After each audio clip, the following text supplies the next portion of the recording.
Moin zusammen, heute ein schönes, angenehmes, kurzes und einfaches Video für die paar Spezialfunktionen, die euch Kotlin schon direkt zur Verfügung stellt, einfach um euch ein bisschen zu entspannen mal wieder zwischendurch. Und zwar geht es heute um ein paar schöne Funktionen, die euch einfach nur helfen können, wenn ihr mit Listen umgehen müsst. Und zwar gibt es einmal natürlich .size, das kennen wir alle.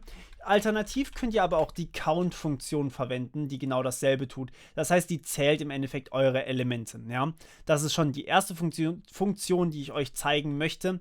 Dann haben wir noch hier ein paar andere. Ich kopiere mich hier einfach ein paar Mal die Count-Methode.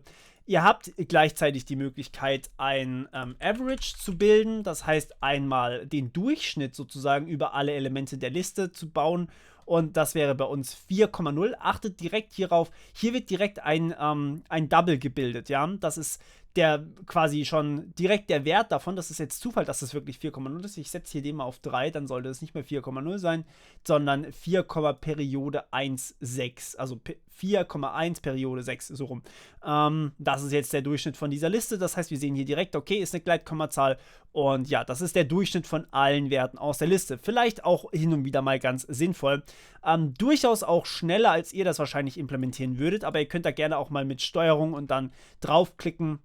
Und ja, dann haben wir hier im Endeffekt das, was hier passiert. Das ist im Endeffekt auch übrigens ganz normaler Kotlin-Code und macht im Endeffekt auch nichts anderes, wie wenn ihr jetzt hier das Ganze, naja, implementiert hättet, ne?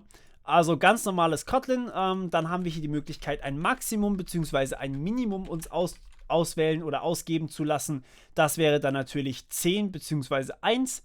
Und zu guter Letzt haben wir noch die Möglichkeit, über alle Elemente drüber zu summieren. Das heißt, wir bauen im Endeffekt uns dieses Fold, was wir letztes Mal so aufwendig gebaut haben, was uns hier diese Werte aufsummiert.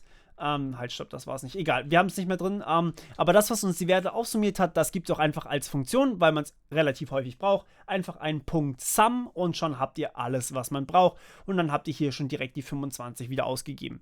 Das sind einfach 5 Convenience-Funktionen, wie ich sie gerne nenne. Und ja, die sind einfach nur da, damit es möglichst schnell geht und möglichst ohne großen Aufwand, weil sie jeder ständig braucht. Genau. Und das war es eigentlich auch schon wieder für dieses Video. Ich hoffe, euch hat es gefallen und wir hören uns beim nächsten Mal. Bis dann, ciao.